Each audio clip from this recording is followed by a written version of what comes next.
Welcome to Tampa Home Talk with your host, native Tampa real estate girl, Katrina Madewell, a full-time, passionate, out-of-the-box thinker, love for home ownership kind of realtor with over 21 years of combined mortgage and real estate experience.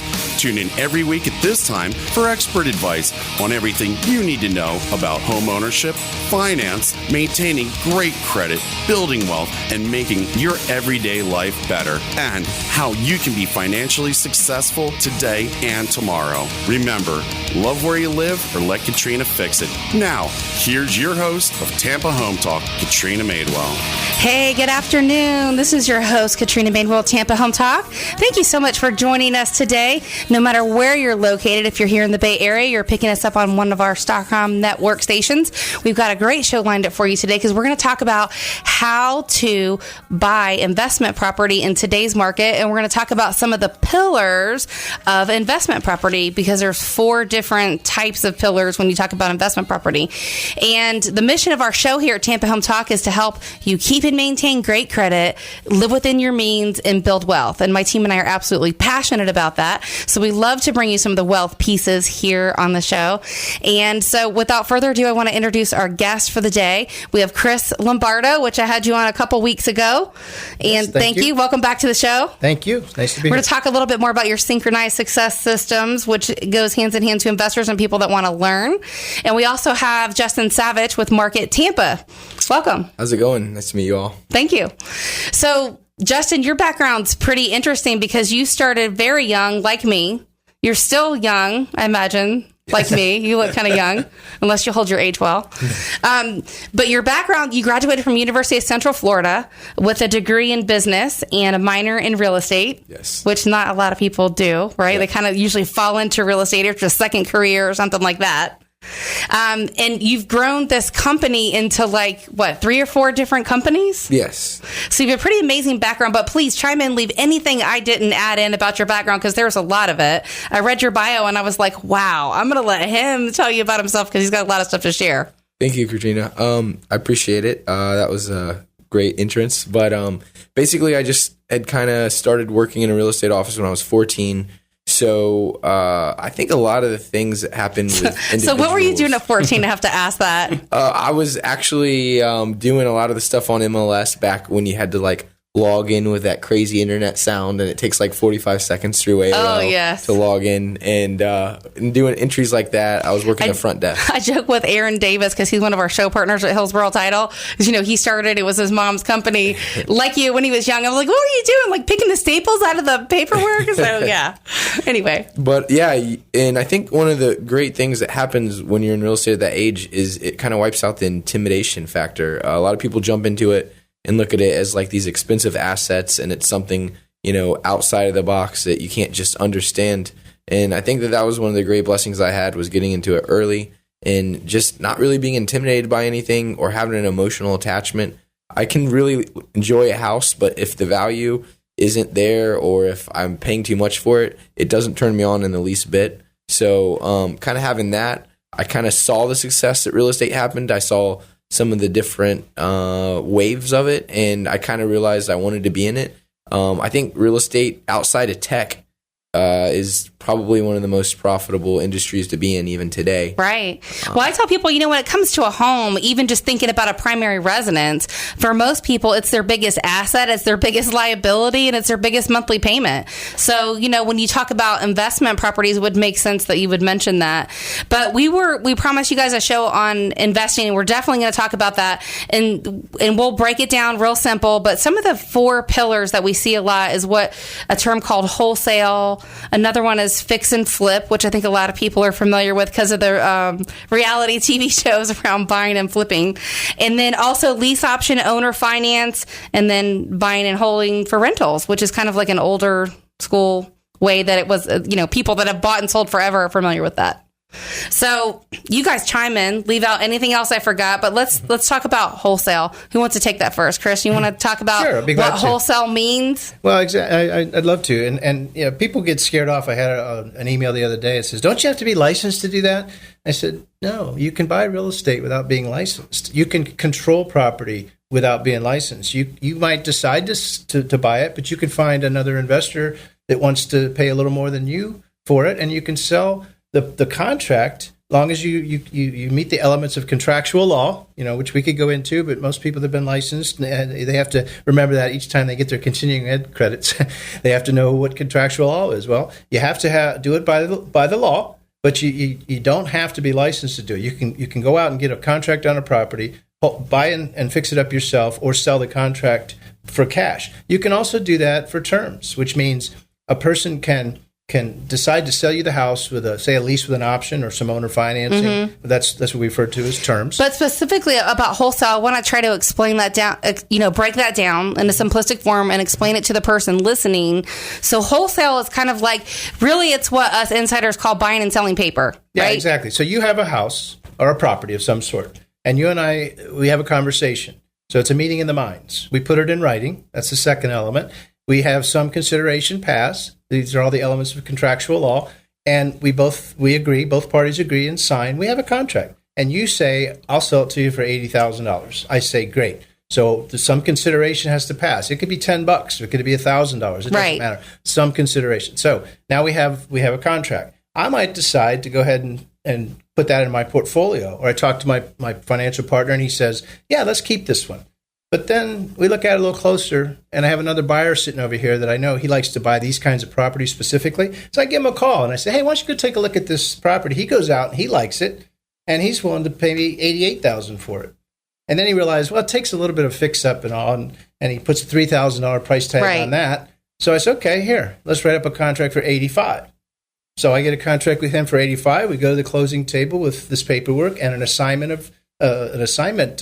form that says, I'm going to earn a $5,000 assignment fee because I'm going to assign this contract over to this other buyer because he wants to pay $85,000 for it. So you have party A, which is your seller, party B, which was, let's say it's your original buyer, and then party C, which is another buyer that you just say, okay, I'm going to marry you guys, and I'll get a fee to step out of the way. We're going to connect. That's it. We're going to connect, and the title company closes it, and they wire me my $5,000, and I go, next, let's go do another one. You want to add something? Yeah, just kind of I'm like kind of a metaphorical person. So I just kind of, when I tell people about it, I kind of try to think of like Costco or Sam's. These people are buying a bunch of properties or a bunch of chips, however you want to call it, and adding a small margin and selling a bulk of them. And that's kind of what wholesale is, in my opinion, buying a lot of properties, not spending a lot of time on retailing it out and making everything perfect in each one, just kind of throwing it into a big bundle and selling it for a small margin. When if you really take the time to sell it individually and really make each one look nice and market it really well, you can get a lot more out of the deal. But then there's a lot more work. And at the same time, some people work their whole life to just, have relationships with investors that want rentals, and they don't need a perfect house with granite. They're buying stuff on a cash flow. They don't need everything new, and they don't need everything looking perfect.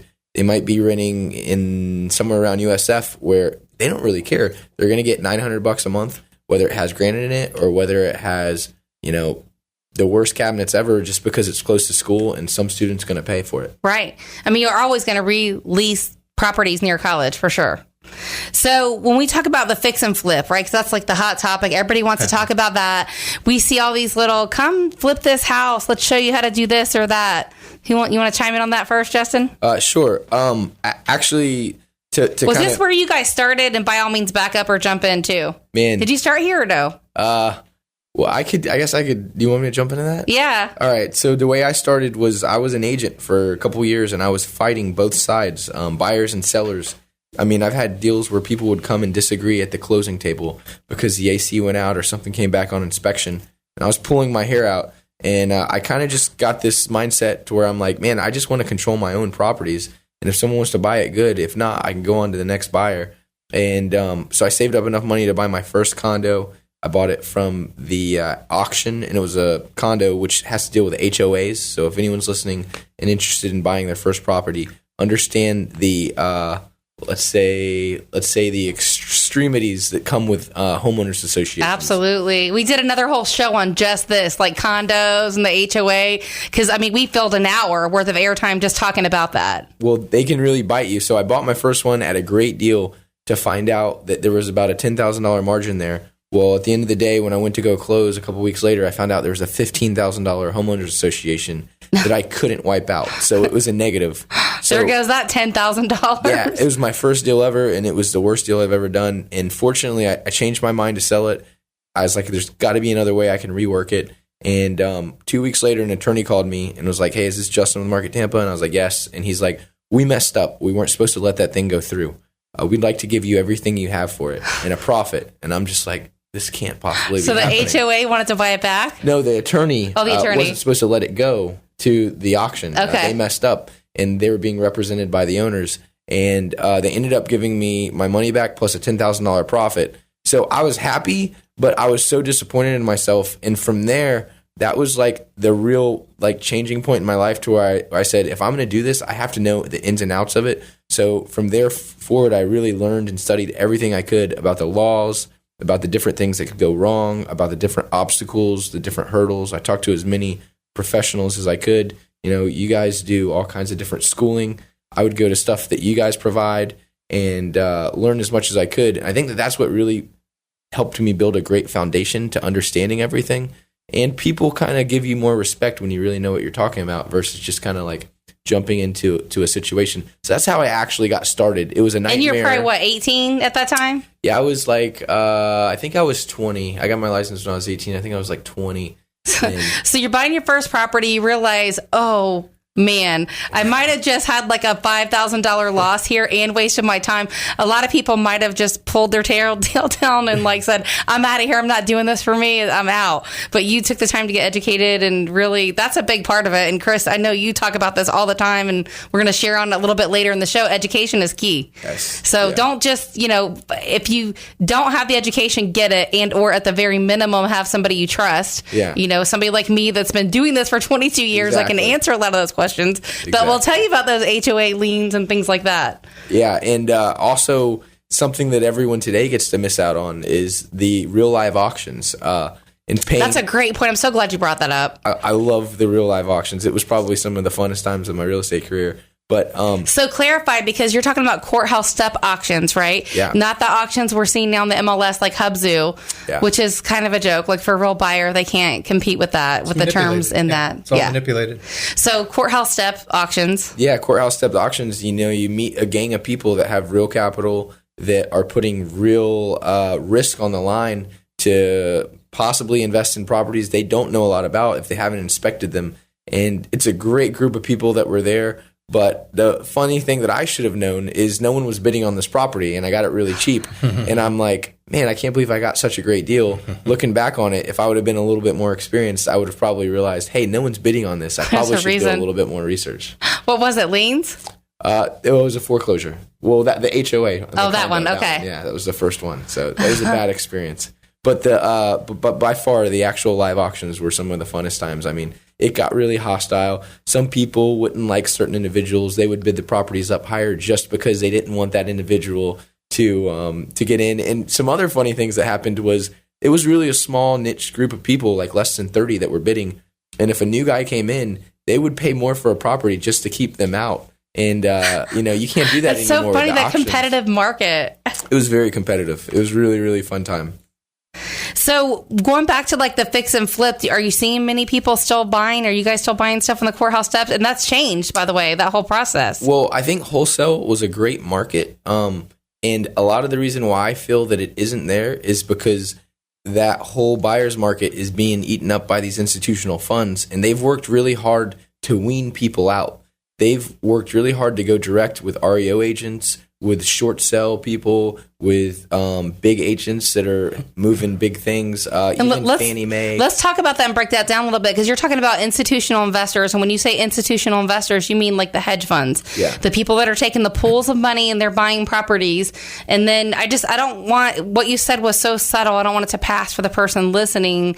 Essentially, what you're saying is they are no longer hitting the market. They're going directly to the source, Fannie Mae, Freddie Mac, REO agents, to grab them before they hit the market. Correct. We used to have the opportunity to buy a property that was worth $100 that needed $20,000 in work for $70, and like Chris said, wholesale it for $2,000, assign it to someone that would maybe keep it as a rental and not fix it up to its fullest capacity, and that got wiped out because I literally remember them saying, "Oh yeah, this fund doesn't want to work with me if I sell it to you. They want us to go direct with them." And really, they did a great job. I mean, as competitive as they are against us, they did a great job at kind of taking over the market, which is, in my opinion, really weaned out a lot of the wholesale market today because they're buying everything they can that makes sense in their model. Right. So now we're kind of forced to... And they buy on this whole little formula on their return on investment based on rental. Yeah. Over a period of, 3-5 years, something like that? Yeah, the different ones, some of them have a 10-year plan, some of them have a 3-year plan. But from what I understand, the majority of them are purchasing it for a 3, 5, 7% yield. That's after you take into account maintenance, taxes, the cost of money, all those different things, and then the cost of the asset, management, and then they're hoping for an appreciation over the next 10 years. So they're going to get 2 different types of profits. Right. It's interesting, too, when you think about this whole thing. Like, we talk about institutional investors and the hedge funds coming and buying up all these properties, and it can be a little bit bittersweet, right? It made it bad for the wholesale people that would buy and flip properties, but also it cleaned up a lot of the mess we had in the market and made the rebound go a little bit faster. Yeah. So that part was good. Neighborhoods are a lot less filled with overgrown trees and bushes. And I definitely think it's definitely cleaned up our neighborhoods. However, the prices have probably almost doubled in certain areas. Yeah. Well, we're seeing some prices back around 06 was the peak of the market. And I know I'm seeing some stuff that are not quite there, but they're getting close. Yeah. Well, so that we don't scare away the little guy that wants to go out there and buy a property or two. We talked about it earlier. That model is very important to know. What is it they're doing? So some of the big boys that bought 45,000 houses recently, we know the names. They have a certain criteria, a certain model. But guess what? If you know what that is, there's opportunities in other areas. For instance, one of the things I teach in my schooling is you want to be first or last. If you can beat them to a great deal, and you can be first, and you have some good inside people in the real estate business, in the banks, whatever. If you can get them first, great. Because sometimes there's shadow inventory that's released that doesn't fit their criteria. These big hedge fund buyers, and it's about to be released, and you have an agent that you know well that he's got 8 or 10 pocket listings, and he calls me first. Right. So I jump on that thing absolutely right away. Or on the other side of the equation, the ones that they're not taking that are sitting there on the market 200 days, 220 days, total days on market is maybe 300 days because someone else just took it and they've had it for 60. You learn to do your homework, and that's the education. It's been sitting there way too long. What is wrong with this house?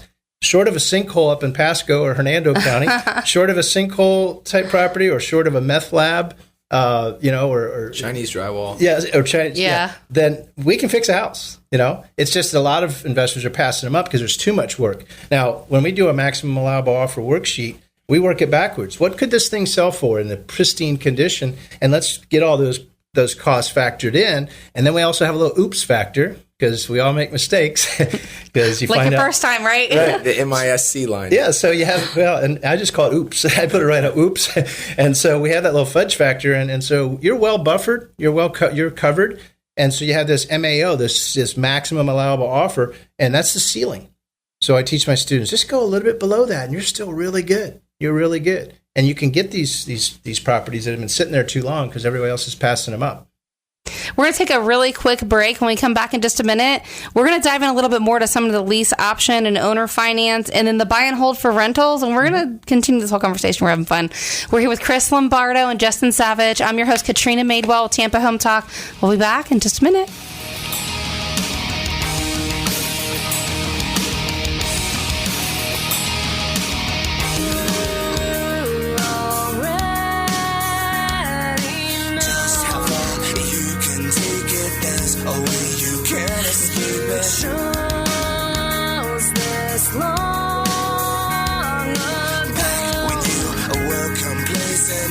You can't stand to think, and it's already started without you. So find your desperation, 'cause it's time to go.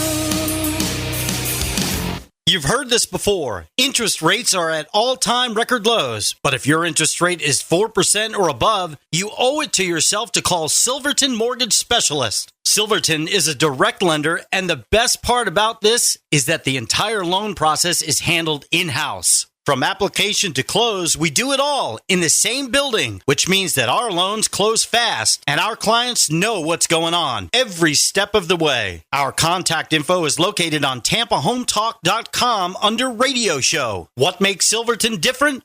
Products. We offer VA, FHA, USDA, and conventional loans pricing. Best rates with the lowest closing costs. Process everything in-house. It's handled right here and not outsourced to anyone that no one can reach. This way we can avoid surprises. Our people are simply the best, and we know you'll agree. What will closing Silverton Mortgage Specialist mean to you? A smooth process, real home loan value, and personal attention from real professionals. Silverton Mortgage Specialists are here to serve you. Visit TampaHometalk.com under Radio Show for all of our contact details. NMLS 109600 is an equal housing lender and Florida and Georgia residential mortgage licensee. Hi, this is Aaron Davis, owner of Hillsborough Title. Hillsborough Title is a local, family-owned title agency here in Tampa Bay. Our service, strength, and knowledge make us different. We've served Tampa Bay area for over 30 years. From Polk County to the Gulf, Pasco to Manatee, Tampa Bay, we've got you covered. Call us at 813-712-8888 or visit us on the web at thebesttitle.com. That's thebesttitle.com. You're buying a house. Congratulations. So while you're worrying about the paperwork, leave the moving part to us. We're Woody & Sons Moving Company, a Florida licensed and insured mover, and we offer same-day written estimates. Plus, no sneaky mileage, stairs, or additional stop fees. All we ask is that you check out our great ratings on Google and Angie's List, then go to woodyandsons.com to learn more. Whether you need a full-service pack and move or some extra hands, at Woody & Sons Moving Company, we move you.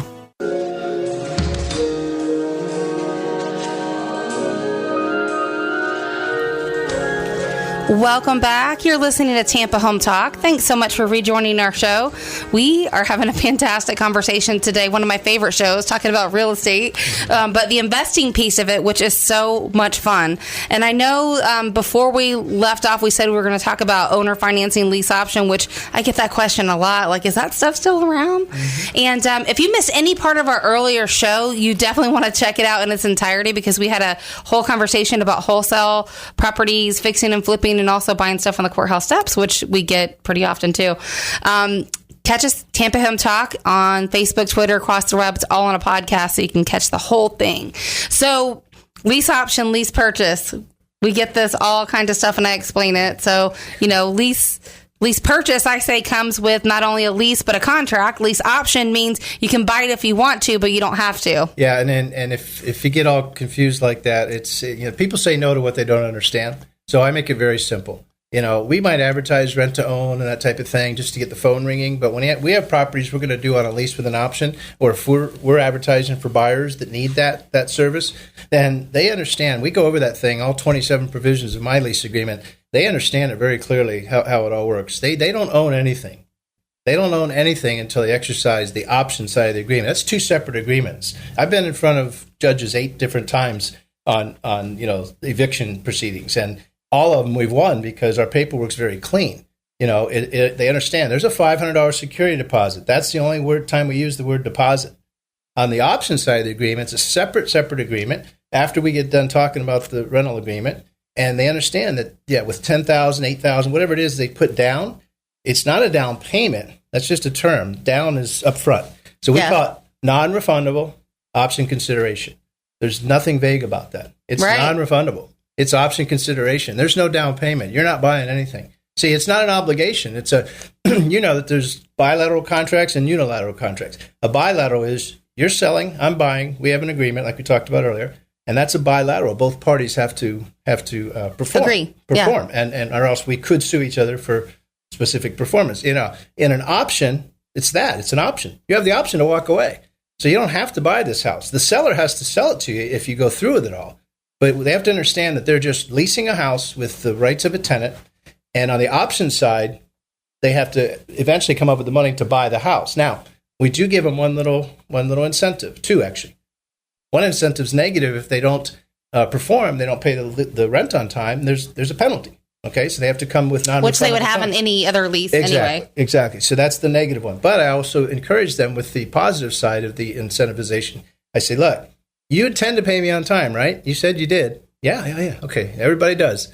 But here's what's going to help. I'm going to give you a 10% credit on paper. It's just going to be a paper credit. So we keep track of that. If you go through and exercise the sales and purchase agreement, we're going to apply those credits to help you at the closing. So let's talk about some of the people that would do a lease option. Like, who's a good candidate for a lease option, lease purchase? And then you can chime in with some of the stuff you're doing, because I know you're also buying properties. And then, are you doing lease purchase, lease option, or both? Yeah, we do a pretty good amount of lease options. We have an arm called Simplicity Funding and Holdings, where we basically, if we have a property that maybe we're not making a ton of profit on, we'll just kind of finance it to someone that has 5, 10%, 20% to put down, $5,000 to put down. So we'll do a lease option where we lease it to them. And typically we cater it to where they are able to refinance it down the road. So if maybe they went through a short sale recently and no bank will ever give them, I think it's like 5 years they usually make you wait, where you haven't had a short sale on your record. No bank will give you financing. It's 3. Is it 3? Yeah. Okay. So if it's within those 3 years and they definitely want to be in a house, we'll finance it to them. And then once that 3 years hits, we finance it at usually like a 12 to 18% interest rate, which seems really high. But a lot of times it's cheaper than rent. It isn't. You have to remember you're paying for private money. Mm-hmm. And private money is going to come at a price. They're not, they didn't get bank bailouts, from the government. So you're lending. I mean, someone is basically giving you money. They're giving you $100,000 and they're saying, yes, I'll sell you my home and you can give me 5, 10, 15,000 and I'm going to agree to those terms. Yeah. It seems like there's a lot more risk. So once you kind of get them in there with a large down payment and see that they're, committed, usually they follow through. And if they don't, a lot of the times you can kind of just buy the deed back from them if you mortgage it to them, or work something out with them like a cash for keys. But typically after they get that 3 years off the record and they go to a commercial bank, they can refi it. We don't charge them anything. And no prepayment penalties or anything like that. Yep, no prepayment penalties. And they love that.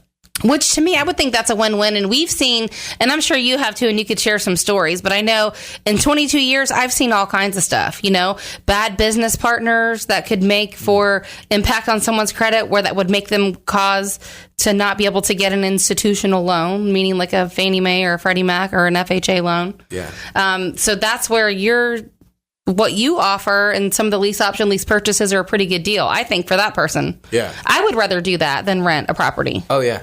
Yeah, it's a person that has what we call bruise credit. Right. Because bruises heal. We give them time to heal. So they're just dinged up a little bit. So I advertise that way. Bruised credit, okay. Low down. Well, low is a vague term. So when they tell me, well, how much do I need down? Of course, I answer, well, how much do you have? It's all relative, I guess. Yeah. So if they have $5,000, I'll work with them. If they're, they got a grand or two, I'll say, well, great. You're on the right track. Keep working, saving some money.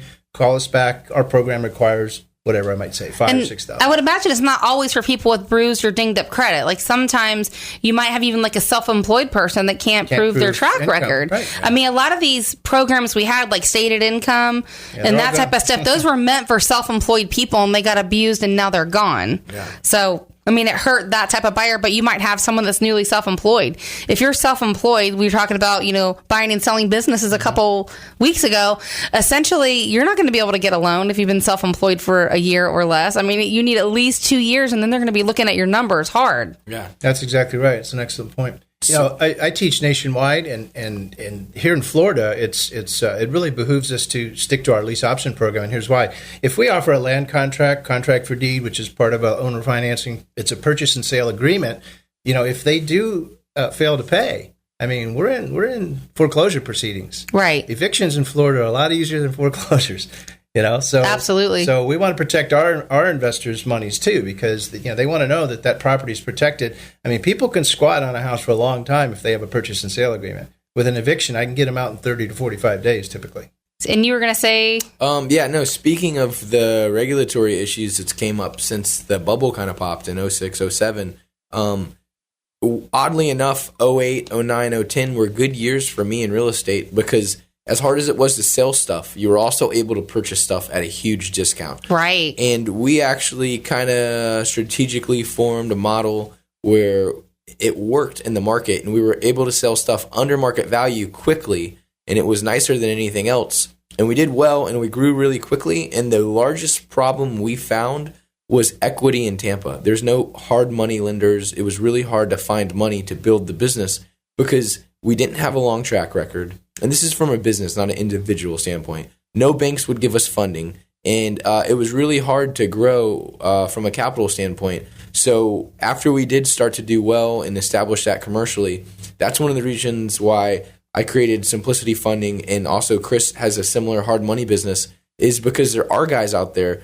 like me that are really smart about what they do and work really, really hard, but no commercial bank's going to give you lending. And if you don't have a friend that's wealthy, you're pretty much out of luck in the real estate business. So Simplicity was kind of a business to make money, but also to kind of give kids or just, grown-ups, whatever, hardworking somebody that had that individuals, reset in life. Yeah, the opportunity to find a deal, present it to us, and as long as we agree with them, we don't beat them over the head. We're not looking for 50% of the profit. We're saying, hey, let's do a reasonable term, a couple points and interest rate that's reasonable, and then you buy it, and if you make $100,000, great for you. If you make $5,000, good for you. We're here to support you. So that's something that me and Chris do, is hard money lending, which helps like all kinds of small real estate investors get started in the business. So what about your traditional investors? Let's talk about those guys, because there's people like that have been around forever, right? I've got some of these clients that have been clients forever, and they buy properties when they can get it. They're a little frustrated by all the hedge funds still in the market and a lot of people buying and flipping and wholesaling and that kind of stuff. But these people traditionally were in it for the long term, meaning they're buying a property, putting a little bit of work into it, like you said, maybe not putting it in pristine condition, but bringing it in certainly habitable shape and good condition so that they can rent it out every month for cash flow. So how many of those are you still seeing in the market? Like, are you, because you're on the buy and sell side too, right? Yeah, I see a ton. In my portfolio, I've got like 120 rentals right now. And in my opinion, they're a headache between maintenance and paying a placement fee and paying all the different reoccurring fees, keeping up with taxes, people trashing the houses. It's kind of a really tough business. So I kind of salute all these institutional funds for buying 10,000 homes around the industry and pulling this off. No one really knows the numbers that they're pulling off. They hire other management companies, though, to take care of all the headaches. Yes. Right. Yeah. They have deeper pockets, so they can do that. Yeah, and I think, deep pockets are the key to real estate. And you think about that money, too, like where it came from. People were pulling money out of the stock market and other non-performing places and putting it into real estate. Well, we turn private citizens into private money lenders. For instance, one of my programs is earn 1% per month on your money and 10% of our profit. So when you do the math on that, if I have a private lender over here, he's tired of the stock market. He hears about my program. I walk him through it. Let's say it's $100,000. We're all in, and we need $100,000 from him. So it takes us 3 months to fix this house, on the average, let's say. So he's making $1,000, or she making $1,000 per month on their money, and then we're going to sell it, and make $30,000. So they get another $3,000. So they make $6,000, 6% in 3 months. So do the math on that. Yeah. Let's do that 3 or 4 times. So people understand how to make money, understand the velocity of money. Let's keep it moving. I think for me, as opposed to buying and holding or renting, I would prefer to resell it at and hold a private note, like what you're mentioning, because then you can make 10, 12% on your money. Yeah. You're giving someone else an opportunity that can't get an institutional loan. And, it's their house. They're going to take care of it. They're going to pay the taxes. They're going to pay the insurance. They're going to maintain it. Not to mention, you're not getting a call at 1 o'clock in the morning that you have a leaky faucet or a toilet's out or the place flooded. I think that's a very stress-free type of environment of investing, is holding the paper. I mean, it is capital intensive, but it is a very, very stress-free way to go about it. Well, and again, let's segue right into the lease options, because in my lease option contracts, the seller understands that, and this is how we attract them. A couple things. We're gonna take care of this property for you for no management fee, because the tenant's going to take care of all the maintenance and repair. That's the way we have it set up. So when I'm talking to the tenant, they understand anything under $500 per month, that's on them. They don't call us in the middle of the night for leaky faucets. That's on them. But the owner of the house says, oh, wow, I don't have to worry about all the landlord, the tenants, termites, and toilets and stuff that you hear about. Exactly. You don't have to worry about that. Now, if it's 500 or more, that means the ceiling caved in, the HVAC went out, that's on you. It's still your house. But we convince them, or we'll do it the same way if it's our property. So that's the way you get around that maintenance issue, that all those headaches that you hear about, the landlord Which that Nightmares. makes sense, because how many times have you heard where someone's flushing like a diaper or other stuff down the toilet? A kid dropped a little toy, So here you got to call the plumber out. Where if you have those minimum repair limits. One other thing that you said was awesome. You said you'd rather not, you'd rather just sell the house for a nice profit. But let me share with you something that happens in the lease option world, because this is kind of my baby. This is my forte. Typically, about 25% of the people go through with purchasing the house. You set them up for success, and they dial back to their psycho-cybernetic mechanism to their old way of life. They don't make any changes. They don't clean up their credit. So about 25% buy. So some houses I've sold 3 and 4 times. Yeah. So you move someone in with new option consideration. The other people have to find another house. So that's that velocity of money. You can take that same house sometimes, and just because you're not doing it intentionally, they do it to themselves. And you keep that down payment, right? Upfront option consideration. Well, you want them to have some skin in the game, exactly. So that they're willing to play ball. Mm-hmm. So you know how that goes. We're going to take a very quick break. When we come back in a minute, we'll touch on one thing we haven't talked about yet, and that's tax deeds. So we'll be back in just a minute. You've heard this before. Interest rates are at all-time record lows. But if your interest rate is 4% or above, you owe it to yourself to call Silverton Mortgage Specialist. Silverton is a direct lender, and the best part about this is that the entire loan process is handled in-house. From application to close, we do it all in the same building, which means that our loans close fast and our clients know what's going on every step of the way. Our contact info is located on TampaHometalk.com under Radio Show. What makes Silverton different? Products. We offer VA, FHA, USDA, and conventional loans pricing. Best rates with the lowest closing costs. Process everything in-house. It's handled right here and not outsourced to anyone that no one can reach. This way we can avoid surprises. Our people are simply the best, and we know you'll agree. What will closing Silverton Mortgage Specialist mean to you? A smooth process, real home loan value, and personal attention from real professionals. Silverton Mortgage Specialists are here to serve you. Visit TampaHometalk.com under Radio Show for all of our contact details. NMLS 109600 is an equal housing lender and Florida and Georgia residential mortgage licensee. Hi, this is Aaron Davis, owner of Hillsborough Title. Hillsborough Title is a local, family-owned title agency here in Tampa Bay. Our service, strength, and knowledge make us different. We've served Tampa Bay area for over 30 years. From Polk County to the Gulf, Pasco to Manatee, Tampa Bay, we've got you covered. Call us at 813-712-8888 or visit us on the web at thebesttitle.com. That's thebesttitle.com. You're buying a house. Congratulations. So while you're worrying about the paperwork, leave the moving part to us. We're Woody & Sons Moving Company, a Florida licensed and insured mover, and we offer same-day written estimates. Plus, no sneaky mileage, stairs, or additional stop fees. All we ask is that you check out our great ratings on Google and Angie's List, then go to woodyandsons.com to learn more. Whether you need a full service pack and move or some extra hands, at Woody & Sons Moving Company, we move you.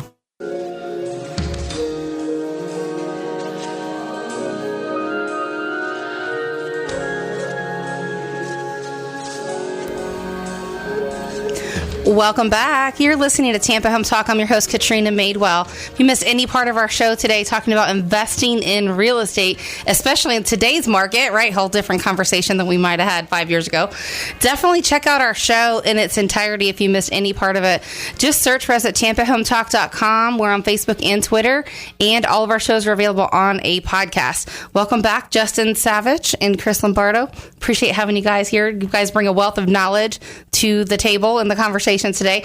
The one thing we didn't touch on, which I thought would be an awesome thing to share, because not a lot of people really know about this, are tax deeds. Tax deeds are some of the most intricate but fun ways to purchase real estate, and there's levels of them. I can kind of jump into the way I view it. Someone else might jump in with a little bit different of opinion, but and some of the pros and cons too, in your opinion. Okay. Well, basically, if you don't pay your property taxes and it's due, someone purchases tax certificate. The county gets their tax money no matter what, whether you purchase it or not. So when they sell that opportunity to get a tax certificate, the county gets paid in full. And they all bid on the amount that they want to pay for that amount of taxes. So let's say you have a property that's worth $100,000 and you have $1,200 in taxes. Or let's round it at $1,000 in taxes.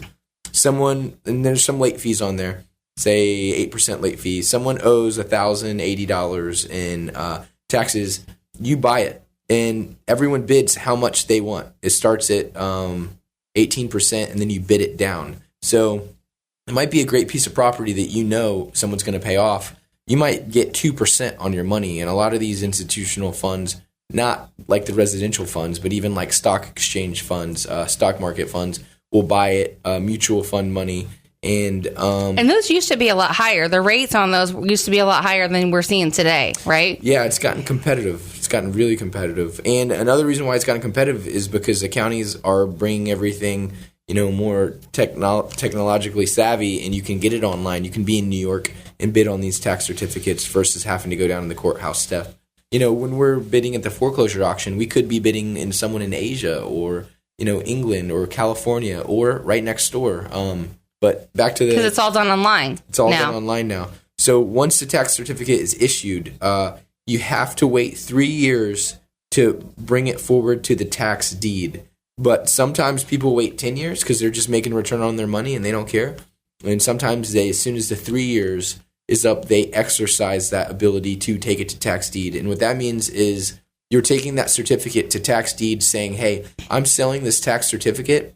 And if you buy it, you actually get the deed to the property and take ownership instantly when you come in and pay it off.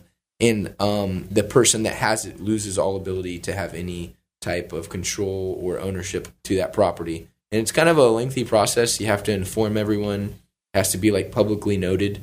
But it's a lot more tricky than the foreclosure auction. But it's a really interesting way to go about purchasing properties, and it sometimes can be, open the table up to a lot of really great deals and opportunities. So when they open it up and foreclose on it, likely there's a couple years behind it of unpaid taxes too. Correct.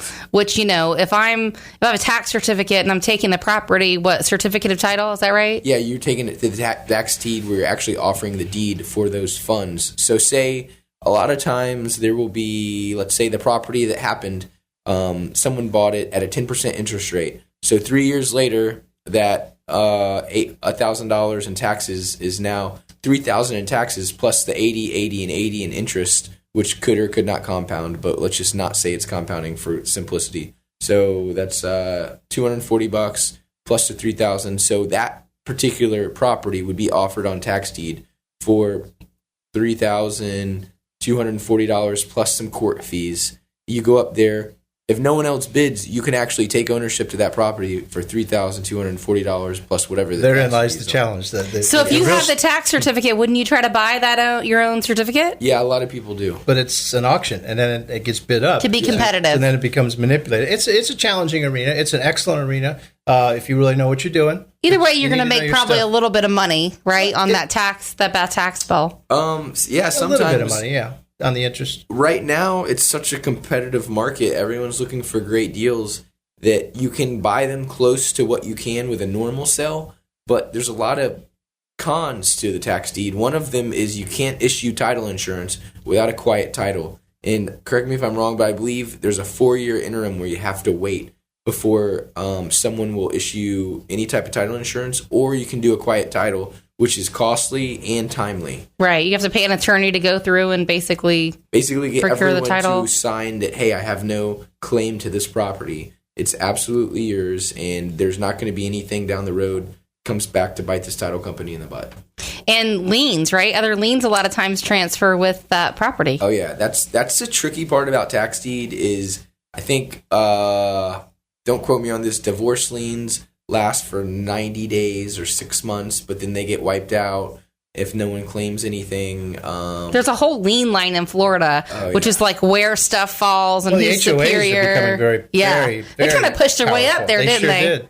And the tax man's going to get paid. So they fall ahead of mortgage liens, which is crazy. Yeah, HOAs ahead of mortgage liens. So they actually trump the mortgage card. Which is why I got burnt on my first investment. Well, and if I may share too, I mean, the auctions are a great arena to be in, but you really need to know your stuff. And with my teaching, for instance, I'm starting out. Typically, people they're just kind of getting going, they're just getting started. I usually don't jump into that right out of the gate. If they come seasoned with a ton of experience and they want to go that route, fine. But I'd rather get back on the 4 pillars and teach them those basics. Right. But the tax deeds are awesome. You just have to really know what you're doing. In fact, I dissect the word auction. Anytime you go into an auction, just take that C in the word auction and put it in front of the word. Caution, because they're manipulated. Well, I mean, we weren't even talking about this, but when you talk about auctions, there's several different types of auctions. There's absolute auctions, there's reserve auctions, and they mean different things. So just because you win at an auction doesn't mean that you got the property.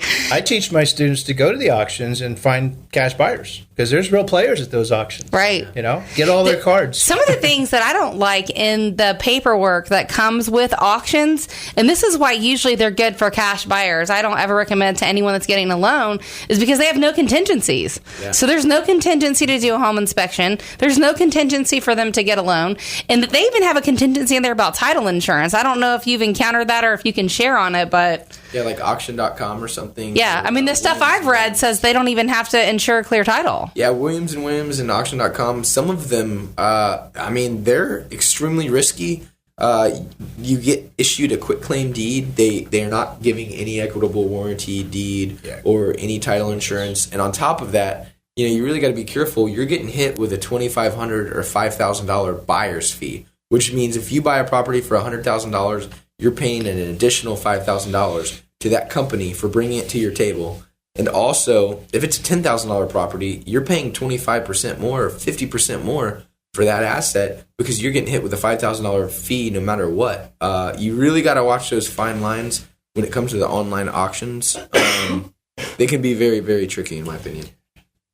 It's funny too because when you talk about auctions, I mean, I don't think it's a good way to buy. The auctioneer is going to get their money no matter what. Like you said, that fee's built in there. Yeah, I mentored a student, actually a couple, just recently in Stafford, Virginia, and they bought their first property. They came out of a seminar, thought they knew it all. They're smart people. She was a doctor, he was an engineer. They thought, we got this, and they went and bought out of an auction. It was a $10,000 fee. $10,000 fee they didn't know about.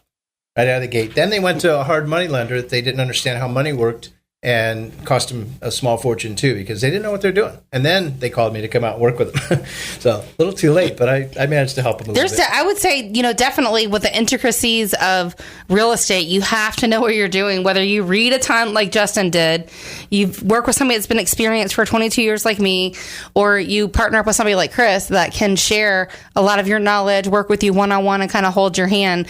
And I know you have a special offer that you've agreed to give listeners of Tampa Home Talk. So if someone's listening, do you want to share like the cost of your program? You want to post it later? Yeah, absolutely. Absolutely. I will personally come out and work with anybody for 2 full days. And it's just the start of things. But I share my 9-step system of effective marketing all the way to the closing table. I'm gonna help them at least do 2 deals. And their $3,500 fee that they pay me to come out for 2 days is going to be reimbursed to them. And we're going to joint venture on the 2 deals. And then we decide what we want to do after that. So they're going to get real hands-on training.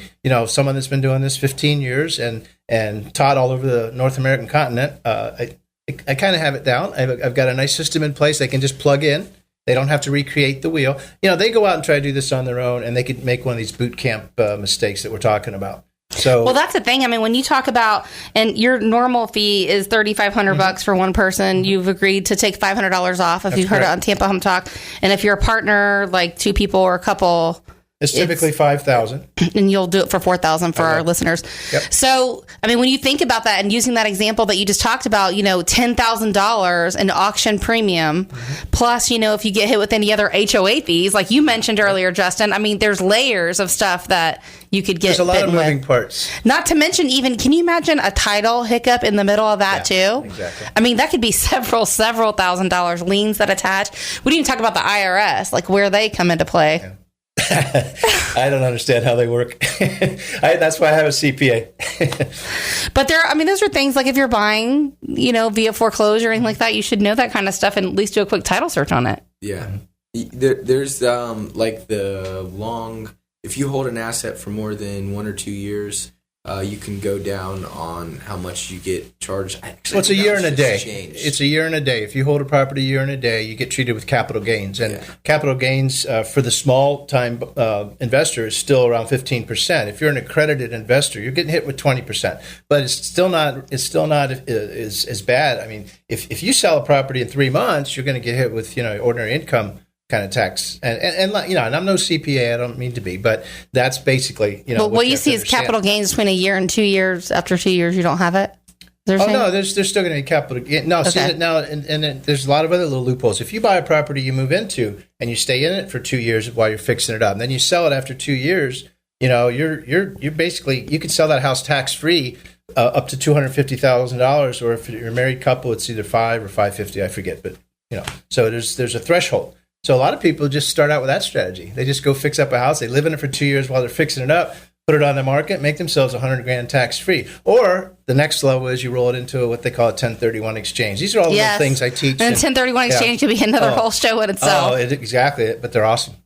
So you're listening to Tampa Home Talk. I've enjoyed having you guys, Chris Lombardo, Justin Savich. You guys bring so much to the table. If you want to connect with Chris Lombardo, just reach out to us here at Tampa Home Talk, 813-936-2302. Again, 813-936-2302. We'll get you set up with Chris's Synchronized Success Systems.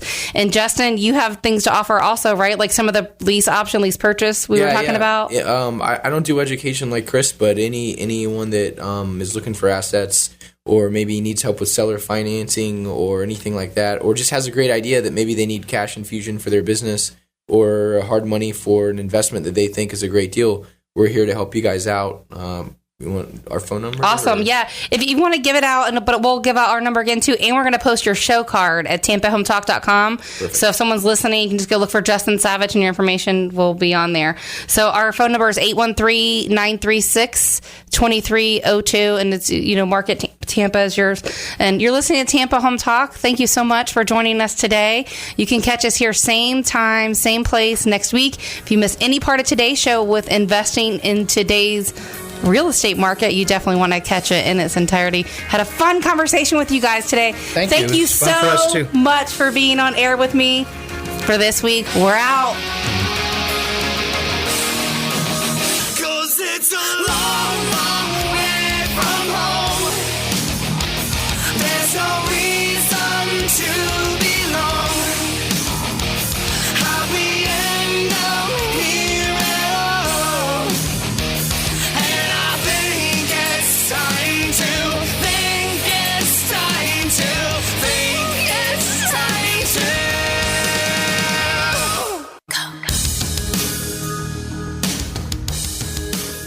Arg, matey. When it's time for lunch, when it's time for dinner, when the show's over, when the day's over, when it's time to chill, where do we go? Over to Naughty Nancy's Food Shack and Crow's Nest Pub. It's literally in our backyard, right in back of the WTAN studios at 700 Eldridge Street, just north of downtown Clearwater. Just look for the broadcast tower. Nancy's food and atmosphere get rave reviews. The laid-back patio is a great place to hang out, dine, and listen to live music at night. And Nancy's one of the friendliest proprietors in town. And now, Nancy is serving Sunday Jazz Brunch from 11 a.m. to 2 p.m. Brunch served with Eggs Benedict, crepes, waffles, lox and bagels, shrimp, oysters, and a build-your-own omelet. That's all at Naughty Nancy's Food Shack and Crow's Nest Pub, 700 Eldridge Street in Clearwater. That's right where Eldridge crosses the Pinellas Trail between Myrtle and Fort Harrison. Call 446-3717. 446-3717. You're listening to the Tan Talk Radio Network.